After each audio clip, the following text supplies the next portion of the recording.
अब आपके पास Newton's law of conservation of momentum है। अब आपके पास एक आइसोलेटेड सिस्टम में जो मोमेंटम है वो आपकी कंजर्व रहती है।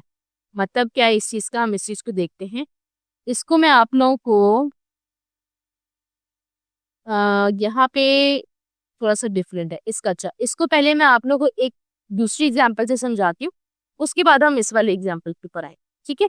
क्योंकि मैं आप लोगों को पहले एक हल्का सा आसान सा कॉन्सेप्ट बिठाना चाह रही हूँ अपने दिमाग में, उसके बाद फिर हम थोड़ा सा जो डिफिकल्ट वाला पार्ट है वो हम उस पर फिर बाद में आए, ठीक है? अब अभी हमने क्या बात की? हमने अभी बात की आइसोलेटेड सिस्टम की, राइट?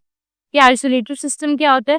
आइसोलेटेड सिस्टम एक ऐसा सिस्टम है जिसके ऊपर एक्सटर्नल कोई फोर्स नहीं लग रही, सिर्फ वो इंटरनली एक दूसरे पे कोई ना कोई फोर्स वो लगा रहे होंगे। तो या समझो कि अगर कोई एक्सटर्नल फोर्स लग भी रही है तो उसका कोई इस पे असर नहीं पड़ रहा। सही? अच्छा, अब इसका मतलब क्या है? आइसोलेटेड सिस्टम पढ़ लिया।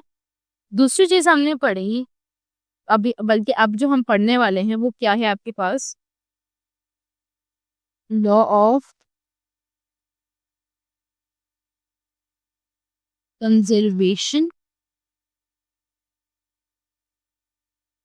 Of momentum. अब कंजर्वेशन का क्या मतलब है? कोई चीज कंजर्व करने का मतलब होता है कि सेम रहना, ठीक है, या नॉट चेंजिंग। ये आपके पास क्या मीनिंग्स है? ये आपके पास कंजर्व के मीनिंग्स होते हैं, ठीक है? अच्छा, अब हम लोग जरा देखते हैं कि भाई ये मोमेंटम वाले सीन में इन्होंने मुझसे कंजर्वेशन की क्यों बात की, और ये क्या समझ नहीं आ रही कि मोमेंटम कैसे चेंज नहीं होगा, सेम कैसे रहेगा। अब मैं आप लोगों को समझाती हूँ एक चीज, ठीक है? सबसे पहले तो मोमेंटम की क्या आपके पास डेफिनेशन है? मोमेंटम की हम डेफिनेशन कर लेते हैं। मोमेंटम की डेफिनेशन है E is equal to m into v, mass into velocity. E is momentum, mass into velocity. ये इसका क्या है आपके पास फॉर्मूला है, ठीक है? और सबसे इम्पोर्टेंट बात, हमने इस चैप्टर की ग्रेन टेस्ट का जो प्रैक्टिस टेस्ट है उसका लिंक हमने डिस्क्रिप्शन में डाल दिया है। आप डिस्क्रिप्शन में जाकर ये ऊपर पहला लिंक है प्रैक्टिस ग्रेन टेस्ट को, यहाँ पे जाएं और सॉल्व करें और प्रैक्टिस करें। यहाँ से आपने अगर प्रैक्टिस कर ली, आपके एग्जाम्स के अंदर एमसीक्यूज के अंदर 100% मार्क्स गारंटेड है।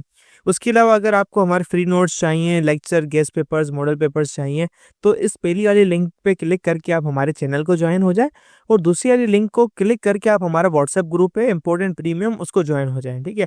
अगर आपको ट्यूशंस वगैरह के अंदर एनरोल होना है, कोई डाउट है, तो ये हमारा व्हाट्सएप नंबर, इस पर क्लिक करेंगे आप डायरेक्ट व्हाट्सएप पे चले जाएंगे, और तमाम बुक्स के पीडीएफ इस वाले यहाँ पर आखिरी वाले आपके पास गिवन है। आप यहाँ से कोई भी बुक उठा सकते हैं, आपकी जो मर्जी चाहे, सारी की सारी क्लासेस का। इसके साथ साथ आपसे रिक्वेस्ट है, आप चैनल को सब्सक्राइब और वीडियो को लाइक भी करते हैं।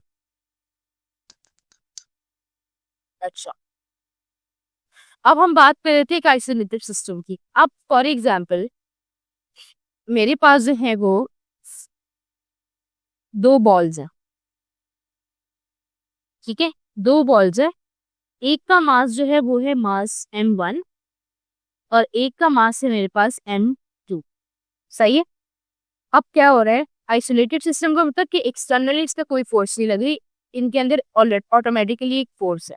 वो फोर्स ये है कि ये वाली बॉल भी इस पोजीशन में जा रही है, ये वाली बॉल भी इस पोजीशन में जा रही है।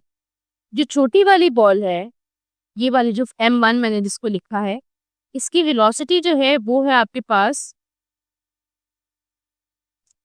इसकी वेलोसिटी जो है वो है आपके पास u1। u क्यों लिखा मैं अभी आपको बताती हूँ।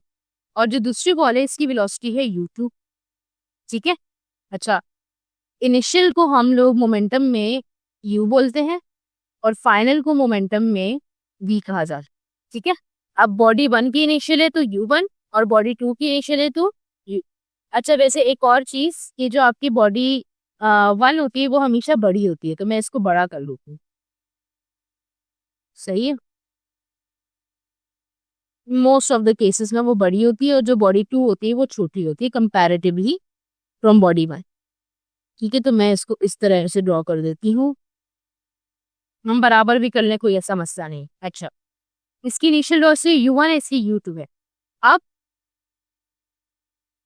मसला ये है, मसला इस तरह है कि जो u1 है वो ज्यादा है और U2 है वो कम है, ठीक है।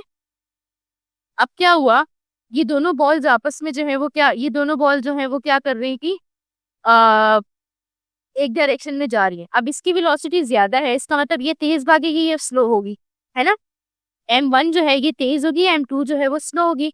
इस दोनों बिल्कुल सेम एक ही लाइन के अंदर जा रही है दोनों, ठीक है। इसका मतलब एक पॉइंट ऐसा आएगा कि ये M1 और M2 जो है ये दोनों आपस में क्या हो जाएंगी, टकरा जाएंगी। ये दोनों आपस में क्या होगी, टकरा गए, ठीक है। अब टकराने के बाद क्या हुआ, टकराने के बाद टकरा के उसके बाद दोबारा से चलने लगे, दोबारा इसके अंदर मतलब ये मूव ही कर रही है, सही, रुकी नहीं। टकराने के बाद ये आगे चलने लगी। अब जब टकराने के बाद क्या हुआ कि आपके पास M2 और M1, अब इसके अंदर क्या हुआ, इसके अंदर ये हुआ कि अब ये दोनों दोबारा सेपरेट तो हुई, लेकिन अब दोनों की वेलोसिटी चेंज हो गई। अच्छा, अब मैं इसकी आपको एग्जांपल बताती हूँ। फेडरल बोर्ड के एनुअल एग्जाम्स का डर है, लेकिन ये नहीं पता कि तैयारी कहाँ से करनी है। दूसरी बात, ये नहीं पता कि एग्जाम के अंदर सवाल का जवाब लिखना कैसे है, कैसे सेंटेंसेस को फॉर्म करना है, कैसे हमें फुल के फुल मार्क्स मिले। तो भाई घबराना किस बात से, हमारी बैच इसी प्रॉब्लम को तो सॉल्व करने आई है। तो आप भी हमारे बच्चों की तरह 97.8 परसेंटेज ला सकते हो, 98.27 परसेंटेज ला सकते हो, फातिमा की तरह, अगली फातिमा आप बन सकते हो। आप 505 मार्क्स ले सकते हो आउट ऑफ 520। अच्छा जी, कैसे? हम आपको सिखाते हैं कि एग्जाम के अंदर लिखना कैसे होता है, ग्रेड टेस्ट प्रोवाइड करते हैं। देखिए जी, हमारे पास है पाकिस्तान की one of the best faculty. आप कोई भी सब्जेक्ट लेना चाहें, आपका जो दिल करे, आप सारे सब्जेक्ट्स लें, सिर्फ और सिर्फ 3,000 रुपये में पूरे साल में। आपको एग्जाम राइटिंग मेथड सेशन दिए जाते हैं कि सवाल का जवाब लिखना कैसे, डिफरेंस वाला अलग क्वेश्चन, डेफिनेशन अलग, एग्जाम्पल वाला अलग, मैथ के सवालों का जवाब अलग होता है। आपको टॉपर बच्चों के नोट्स दिए जाते हैं, आपको फुल बुक के notes, question answers, live classes के अंदर कॉन्सेप्ट पढ़ाया जाता है आपको, और उनकी रिकॉर्डिंग्स भी दी जाती हैं। भैया और क्या चाहिए। अच्छा, और मजे की बात, ग्रैंड टेस्ट से हमारा समझो पेपर लगता है। ये हमारा केमिस्ट्री का ग्रैंड टेस्ट, इसका सवाल नंबर तुम नोट करो ये। तो भैया इस ग्रैंड टेस्ट में से आपके 3 सवाल लगे हैं क्लास 9 के केमिस्ट्री के पेपर में, इस साल जो नए सिलेबस से हुआ था 2025 के अंदर ग्रेड 9 का। तो इतने इंपॉर्टेंट हमारे ग्रैंड टेस्ट होते हैं, सारे आपको दिए जाते हैं। तो भैया देर किस बात की, इस नंबर पे कांटेक्ट करें और अभी रजिस्टर करवाएं। आपने पर्स करें कि एक बॉल जो है वो ऑलरेडी चल रही है, सही है, एक बॉल ऐसे घूम रही है, आपने पीछे से एक और बॉल मारी और बहुत जोर से मारी। जब इसका मतलब जो पहले बॉल चल रही है उसकी वेलोसिटी कम है, जो आपने बॉल अभी मारी उसकी वेलोसिटी ज्यादा है। तो जब ज्यादा वेलोसिटी वाली बॉल कम वेलोसिटी वाले से लगती है तो उसकी जो कम वेलोसिटी वाली बॉल होती है उसकी वेलोसिटी तेज हो जाती है ना, वो बॉल एकदम से तेज हो जाएगी, और जो पहली वाली वेलोसिटी, जो पहली वाली बॉल थी वो स्लो डाउन हो जाएगी, सही है। मतलब क्या होता है कि आपने क्या किया, या उस बॉडी ने क्या किया, अपनी एनर्जी जो है ये अपनी वेलोसिटी इसके अंदर ट्रांसफर कर दी, सही है। एक सेंस हमारा क्या बनता है कि इसने अपनी वेलोसिटी जो है वो दूसरे के अंदर ट्रांसफर कर दी। तो यानी टकराने के बाद, अच्छा मासेस तो चेंज नहीं होते, मास तो सेम ही रहता है, ये बात तो मुझे पता है। तो सिर्फ इसमें चेंज किस में आएगा, इनकी वेलोसिटीज में। अब इसकी वेलोसिटी U1 से चेंज होकर V1 हो गई, इसकी वेलोसिटी U2 से चेंज होके V2 हो गई। अच्छा, अब इसका हरगिज मतलब ये नहीं है कि अगर U1 M1 की वेलोसिटी थी, तो जैसा अब मैंने कहा कि M1 ने अपनी वेलोसिटी M2 को दे दी, तो M2 की वेलोसिटी U1 हो जाएगी, ऐसी बात नहीं है, सही है।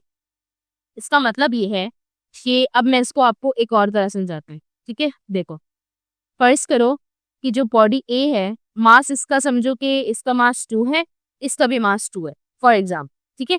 तो मास इसका यहाँ भी 2 रहेगा, यहाँ भी 2 रहेगा, यहाँ भी 2 रहेगा, यहाँ भी 2 रहेगा, मास तो चेंज होगा ही नहीं, है ना। वेलोसिटी में क्या फर्क आएगा कि वेलोसिटी इसकी जो है यहाँ पे है वेलोसिटी, वो इसकी है 4, और यहाँ इसकी वेलोसिटी, इस वाले की वेलोसिटी है 2। इनिशियल वेलोसिटी M1 की 4 की और M2 की थी 2, सही है। टकराने के बाद M1 की जो है वेलोसिटी वो हो गई आपके पास 2, और M2 की वेलोसिटी हो गई 4। तो चेंज करने का मतलब ये होता है, पहली बात, ठीक है, ये बात समझ में आई। अच्छा, अब हम क्या पढ़ने जा रहे हैं, हम पढ़ रहे हैं कंजर्वेशन ऑफ मोमेंटम। इसका मतलब ये होता है कि इसको हम बोलते हैं बिफोर कोलिजन, इसको हम बोलते हैं आफ्टर कोलिजन।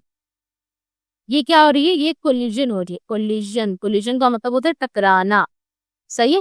तो बिफोर कोलिजन और आफ्टर कोलिजन क्या होता है आपके पास कि बिफोर टकराने से पहले और टकराने के बाद मोमेंटम सेम रहे।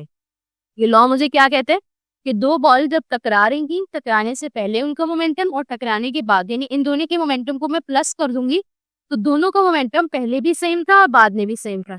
अब ये कैसे, आपने तो मिस अभी बताया कि दोनों की तो वेलोसिटी चेंज हो गई, तो जब वेलोसिटी चेंज हो गई तो मोमेंटम तो होता है ये m इंटू v, जब वेलोसिटी चेंज हो गई तो ये तो मोमेंटम भी चेंज हो जाना चाहिए, है ना। अब हम इसको देखते हैं। अब देखो ये जो सिस्टम है, ये आपके पास m1 है, ये आपके पास m2 है, सही है। यानी इसकी जो वेलोसिटी निकलेगी इसको मैं समझो p1 कह रही हूँ, इसकी वेलोसिटी को मैंने कहा p2। अब जो हम कंजर्वेशन बात करते हैं वो हम कहते हैं इन दोनों की सम का, यानी कि p1 प्लस p2, इसका जो भी आंसर आता है वो इक्वल टू होता है, इसको मैं लिख देती हूँ p इनिशियल 1 और p इनिशियल 2, ऐसे लिख देती हूँ p इनिशियल 2, यानी फर्स्ट बॉडी की इनिशियल मोमेंटम और सेकंड बॉडी की इनिशियल मोमेंटम, इन दोनों को जब मैंने आपस में प्लस किया तो इनका स्पेसिफिक कोई ना कोई आंसर आया होगा। फिर कोलिजन के बाद जब मैंने ये क्या है आपके पास p फाइनल 1 की p फाइनल और ये आपके पास बॉडी 2 की p फाइनल है, ठीक है। यानी बॉडी 2 का फाइनल मोमेंटम, ये बॉडी 2 का फाइनल, बॉडी 1 का फाइनल मोमेंटम, तो बॉडी 1 का फाइनल मोमेंटम प्लस मैंने किया बॉडी 2 का फाइनल मोमेंटम, तो इसका आंसर और इसका आंसर दोनों बिल्कुल सेम आने चाहिए। अब ये कैसे होगा,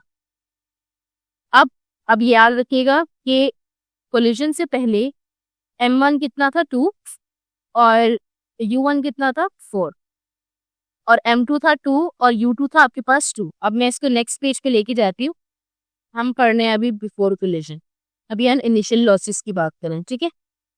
p इनिशियल बॉडी 1 का plus p initial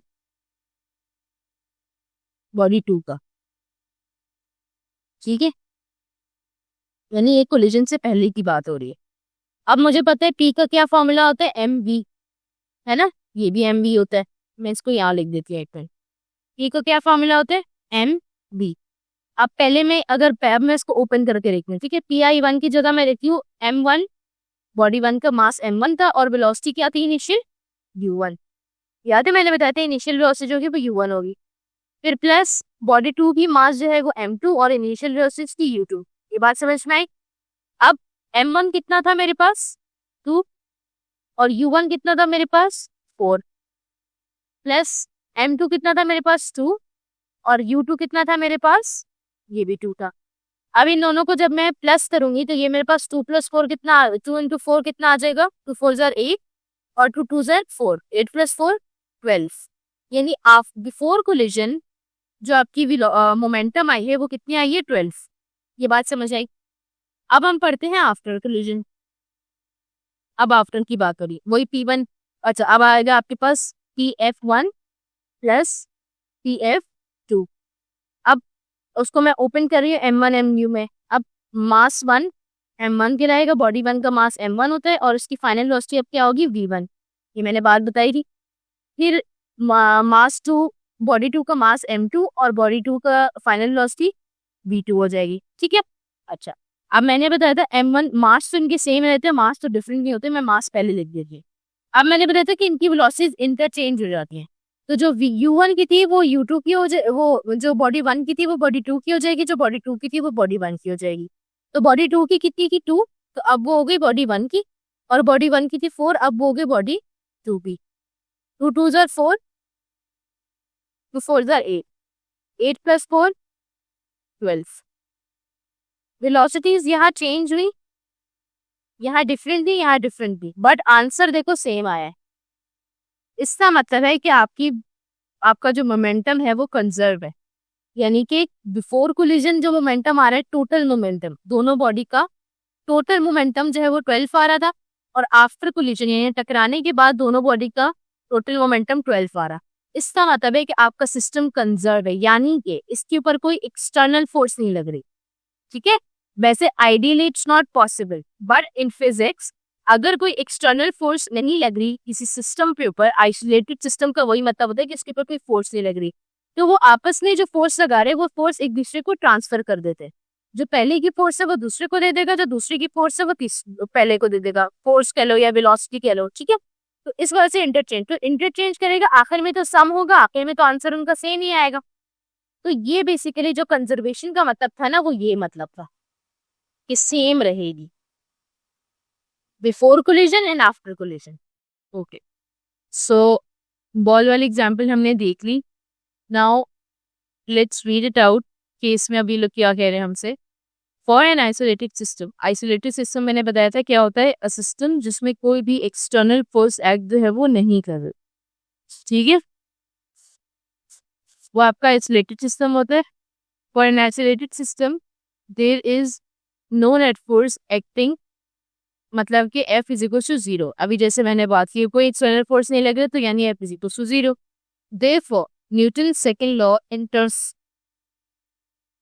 of momentum can be written as, कि न्यूटन का सेकंड लॉ जो है वो मोमेंटम की टर्म्स में या मोमेंटम की टर्म्स में हम कैसे लिख सकते हैं, जैसे हमने किया था ऊपर कि हमने F इज इक्वल टू वो सारा हमने इक्वेशन करके और उसको हमने डेल्टा P के बराबर लेके आए थे कि F is equal to delta P F on P होता है, ठीक है। तो ये वो इक्वेशन है, मैं इसको दोबारा से लिख देती हूँ। आपके पास इक्वेशन क्या थी, F is equals to delta P upon delta T, ठीक है। अब इस delta P upon delta T को जो है उन्होंने क्या किया है, ठीक है, ये वाली जो इक्वेशन है इसको उन्होंने यहाँ पे आगे यही वाली इक्वेशन लिखी है, बट F इज 0 बिकॉज अभी हमने ऊपर बात की कि नेट फोर्स 0 है, तो 0 is equals to delta P upon delta T हो गया, ठीक है। और आपको पता है अगर मैं डेल्टा P को ओपन करती हूँ तो कोई भी डेल्टा होता है उसका मतलब होता है कि फाइनल माइनस इनिशियल, तो अब अगर डेल्टा P है तो इसका मतलब P final minus P initial, यानी मोमेंटम का फाइनल माइनस मोमेंटम का इनिशियल।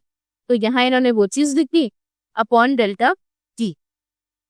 अब अगर मैं क्या करूं कि ये जो आपका वो है अच्छा, इस डेल्टा T को अगर मैं वहां लेके जाऊं उस जगह पे 0 के साथ, तो डेल्टा T यहाँ क्या हो रहा है, डिवाइड उससे हो जाएगा, तो क्या हो जाएगा, जब 0 के साथ डेल्टा T चला जाएगा तो 0 से मल्टीप्लाई होगा तो 0 आ जाएगा, क्योंकि 0 से कोई भी चीज मल्टीप्लाई होगी तो वो तो 0 हो जाती है, तो ये 0 हो गया।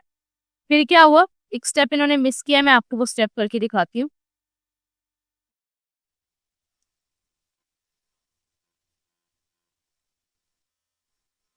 जब आपने क्या किया, डेल्टा T को आप सॉरी डेल्टा T को आप लेके आ गए,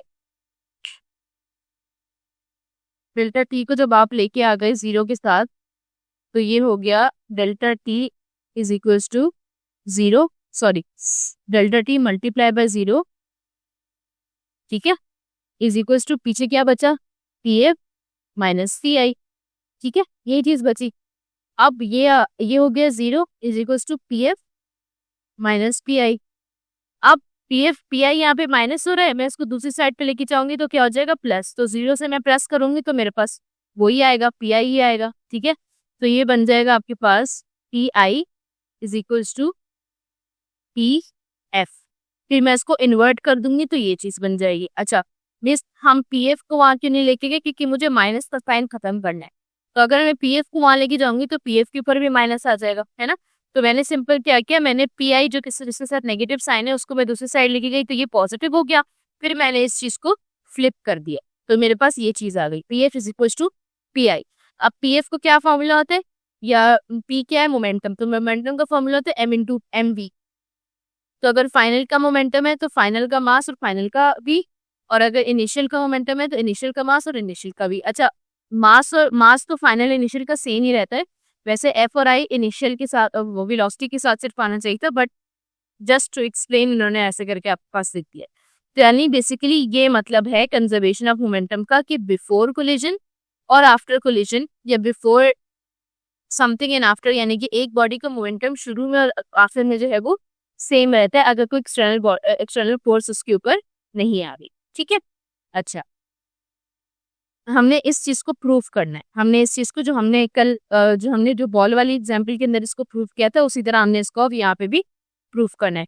In the absence of external force, isolated system, the final momentum PF of the system must be equal to the initial momentum. ये बात है, मतलब ये this is the whole point.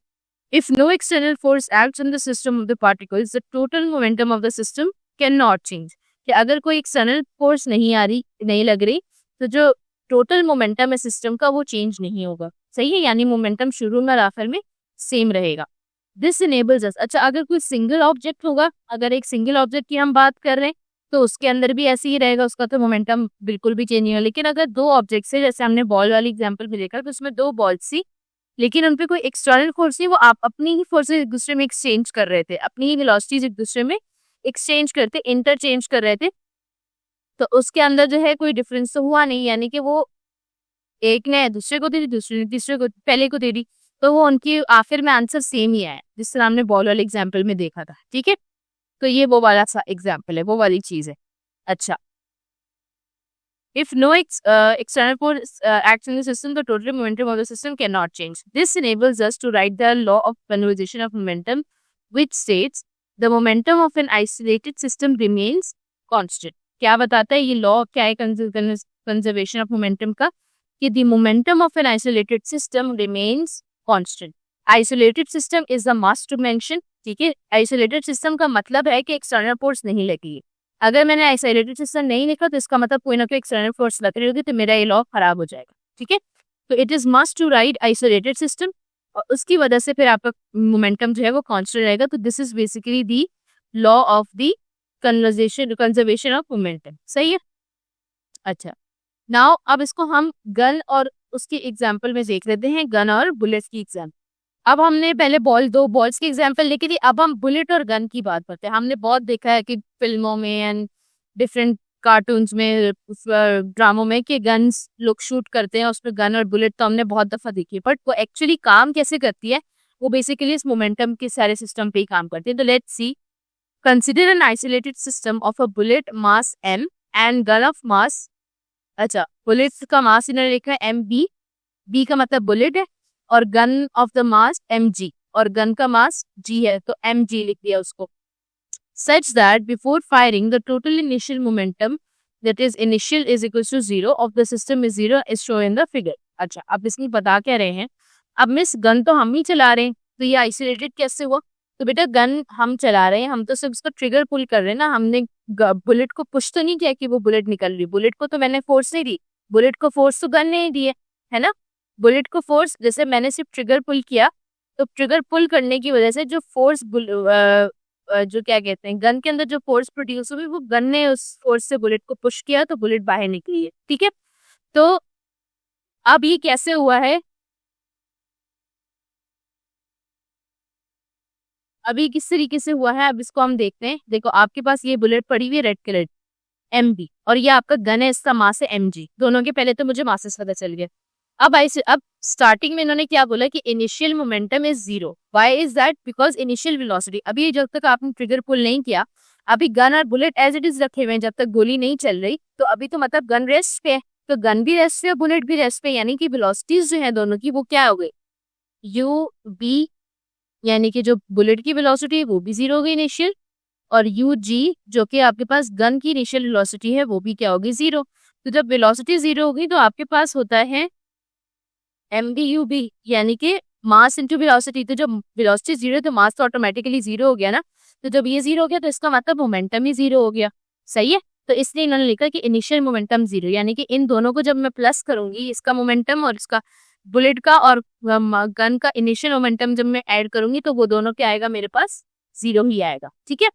अच्छा, फिर क्या होता है, अब इस सिस्टम को देखें जो सेकंड वाला है. अब क्या हुआ कि जब आप गन जो है जब बुलेट को फायर करती है, तो जब बुलेट को उसने जो है ना वो पुश किया, तो बुलेट बाहर की तरफ गई, और वो पुश करने की वजह से, अब देखो इसके अंदर एक पुश बटन होता है, समझो ये पुश बटन है, ये अंदर जो है ना वो बुलेट पड़ी हुई है. सही है. अब जब इसने बुलेट को पुश किया, तो इसने बुलेट के ऊपर फोर्स लगाई, तो बुलेट ने भी तो कोई फोर्स लगाई होगी, है ना. जैसे हमने आइसोलेटेड सिस्टम में बॉल वाले में देखा था कि वन बॉल 2 पे अपनी फोर्स लगा रही है, तो 2 जो है वो 1 पे लगा रही है, जिसकी वजह से उनकी वेलोसिटीज इंटरचेंज हो जाती है. ठीक है, तो जो फोर्स गन ने जब बुलेट पे लगाई तो वो बुलेट तो गई लेकिन जाते हुए बुलेट ने भी गन के ऊपर एक फोर्स लगाई जिसकी वजह से गन भी आपके पीछे हो जाती है। अच्छा, वेन एवर आपने कभी गन चलते हुए देखी हो करीब से या लाइक मूवीज के अंदर ही अगर बहुत थोड़े से जैसे क्लोज व्यू में आपने देखा हो, तो जब भी गन फायर होती है ना तो गन आपके ऐसे एकदम से पीछे जाती है। ठीक है, दैट इज कॉल्ड रिकॉइल। ये देखो बुलेट चली गई और ये गन देखो पीछे की तरफ कार्स को मिल गया। क्या इट्स लाइक अ पुश। ये देखो जैसी बुलेट फायर हुई बुलेट बाहर और गन एकदम से पीछे हो गई। ठीक है, तो समझ में आ गई। विजुअली हमने देख लिया, अब हम इसको प्रैक्टिकली भी देख लेते हैं। After firing the bullet moves with velocity v. जब फायर कर लिया उसके बाद जो बुलेट है it moves with the velocity v. उस वेलोसिटी को मैंने बी का नाम दे दिया। ठीक है, बुलेट को वो करने के लिए मैंने बी लिख दिया। जैसे हमने बॉल के लिए 1 2 लिखा था तो मैंने यहाँ पे बी लिख दिया। in one direction and the rifle recoils with velocity vg in the other direction। Rifle जो वो गन है, जो वो राइफल है जिससे इसको फायर किया आपने, वो रिकॉइल होती है with velocity vg in other direction. यानी बुलेट आगे जाती है तो गन जो है वो पीछे की तरफ आती है। दिस इज कॉल्ड, ये पीछे आने की वजह से इसको रिकॉइलिंग कहते हैं। सही है, in other direction such that the total final momentum P final is zero is again zero. इसका फाइनल मोमेंटम जो है वो फिर से जीरो हो गया। कैसे, अब इसको हम पढ़ते हैं। अब इन्होंने ये बोला हमें कि फाइनल और इनिशियल दोनों मोमेंटम्स आपके क्या हैं, जीरो हैं। अब कैसे, अच्छा इन्होंने यहाँ पे आपको प्रॉपर यहाँ पे इन्होंने करके नहीं दिखाया, बट हम इसको खुद से वो कर लेते हैं, एनालाइज करेंगे। जब देखो इनिशियली सेम का मतलब क्या है कि पहले और बाद में सेम होना चाहिए।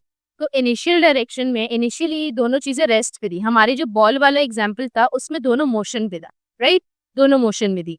लेकिन गन वाली एग्जाम्पल में दोनों मेरे पास रेस्ट पे थी, यानी इनका मोमेंटम जीरो आ रहा था। रेस्ट का मतलब वेलोसिटी जीरो, तो वेलोसिटी जीरो तो मोमेंटम जीरो। तो इसका जो फाइनल है वो भी जीरो आना चाहिए था। तो बुलेट आगे चली गई, बुलेट आगे कहीं जाके स्ट्रक कर गई, गन जो है वो वापस पीछे आके अब रुक गई। तो यानी दोनों की जो फाइनल वेलोसिटी है वो तो जीरो हो गई, है ना। वो कोई चल तो नहीं रही, जैसे बॉल टकराने के बाद चल रही थी, बट गन ने गोली चला दी, गोली निकल गई, गन भी पीछे आ गई, बस अब दोनों चीजें दोबारा रेस्ट पे आ गई। तो यानी कि फाइनल भी इनकी क्या हो गई, जीरो हो गई। तो इनिशियल और फाइनल दोनों मोमेंटम जीरो, इसका मतलब यहाँ पे आपके पास मोमेंटम जो है वो कंजर्व है। ठीक है, मोमेंटम जो है वो आपका क्या है, कंजर्व है। इसका क्या, अब ये हमारे पास इक्वेशन आ गई। सही है, अब इस इक्वेशन को हमने जो है ना वो क्या करना है,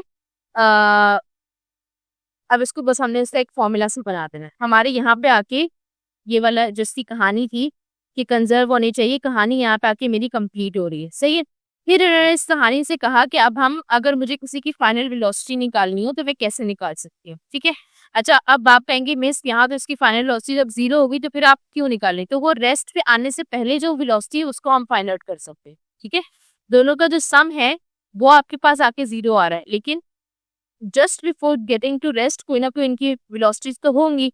तो वो मुझे फाइंड आउट करने के लिए हम कैसे फॉर्मूला निकाल सकते हैं कि मैं लिख दूं P F is equals to zero आया। अब पी एफ को क्या मतलब होता है, अब क्योंकि दो बॉडीज है तो एक बॉडी का पी एफ भी आएगा, दूसरी बॉडी का पी एफ भी आएगा।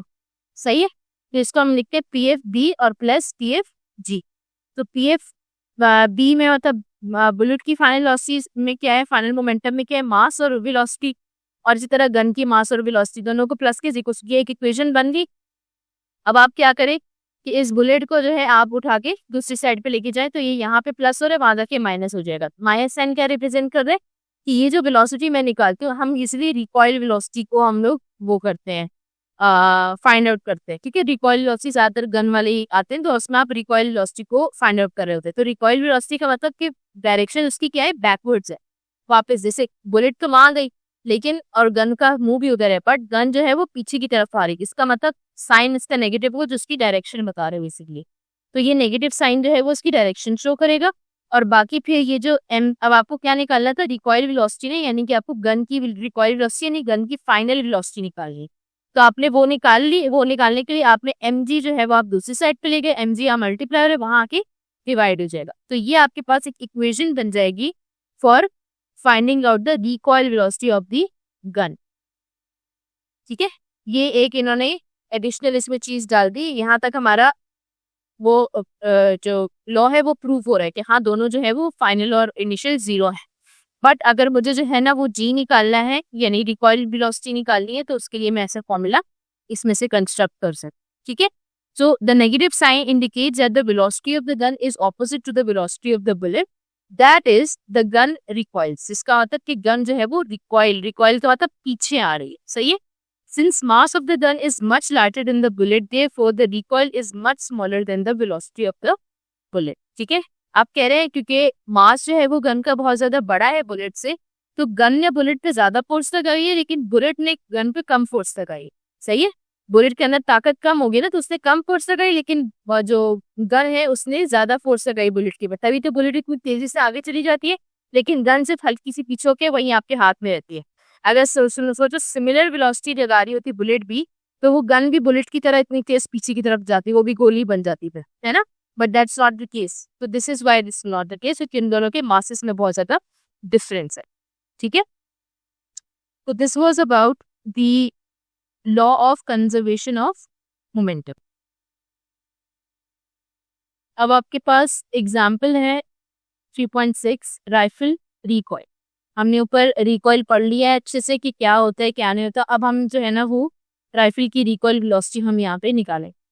Ahmad fired a bullet of mass 17 grams from his hunting gun। Ahmad ने एक बुलेट फायर की है, ठीक है, जिसका मास कितने 17 ग्राम्स। तो हम बुलेट का मास कितना हो गया 17 ग्राम, मैंने लिख दिया MB is equal to 17 gram. And I know कि मुझे उसको केजीज में कन्वर्ट करना होता तो मैंने उसको कन्वर्ट कर दिया। Of from his hunting gun of mass 3 kg। Hunting gun का मास कितना है 3 kg, तो मैंने गन लिखते MG करके इसमें मैंने लिख दिया 3 kg।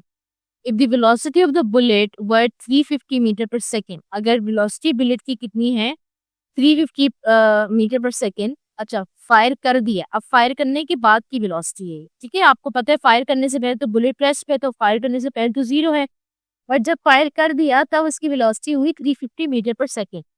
What would be the recoil velocity of the air gun, तो उस गन की रिकॉइल वेलोसिटी क्या होगी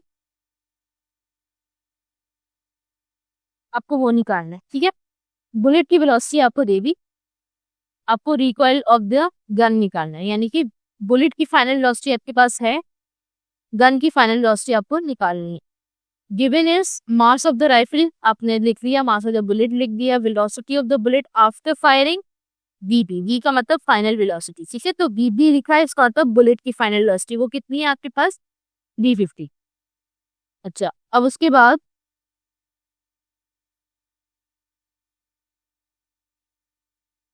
velocity of a rifle after firing आपको निकालनी है, जो है VG, जिसको हम रिकॉइल स्पीड भी कहते हैं, ठीक है। Solution, law of conservation of momentum के जरिए हमारे पास क्या वो है इक्वेशन है जो हमने आंखों में डिराइव किया था, तो जो फाइनल मोमेंटम है वो 0 होना चाहिए। उसका मतलब कि जो फाइनल मोमेंटम बुलेट का, फाइनल मोमेंटम गन का, वो होना चाहिए इक्वल टू 0। तो आप क्या करो कि आपने ये एक इक्वेशन ये बन गई, उसके बाद अच्छा अगर आपको ये फॉर्मूला याद है रिकॉइल गन का तो फिर तो आपको ये सारी कहानी करने की जरूरत नहीं है, लेकिन अगर आपको एक फॉर्मूला भूल गया है तो फिर आप ये कहानी कर सकते हैं, ठीक है। आपने इक्वेशन लिखी, NB को आप उठा के आप इस साइड पे ले आओ तो ये प्लस हो रहा है, यहाँ पे आके माइनस हो जाएगा, सही है। फिर आपको निकालना क्या है VG, तो आप VG को अकेला छोड़ के उसके साथ जो चीज होंगी उनको दूसरी साइड ले जाओगे। MG यहाँ पे हो रहा है मल्टीप्लाई, दूसरी साइड पे आके होगा डिवाइड। MB अपॉन MG और माइनस का साइन क्या शो करते हैं हमें कि ये रिकॉइल स्पीड की हम बात करें, ठीक है, ऑपोजिट डायरेक्शन वाली स्पीड की। MB की वैल्यू की मैंने पुट कर दी, BB की वैल्यू मुझे की मैंने पुट कर दी, MG की वैल्यू की मैंने पुट की, कैलकुलेटर में डाला, इनको सॉल्व किया तो VG is equal to minus 1.98 metre per second, इसका मेरे पास क्या बन गया आंसर आ गया, ठीक है। तो ये जो आपके पास 1.98 है ये आपके पास क्या बन गया recoil velocity of the gun आ गई। अब ये जो माइनस है, माइनस साइन क्या शो करे कि ये ऑपोजिट डायरेक्शन में गई है, ठीक है। अच्छा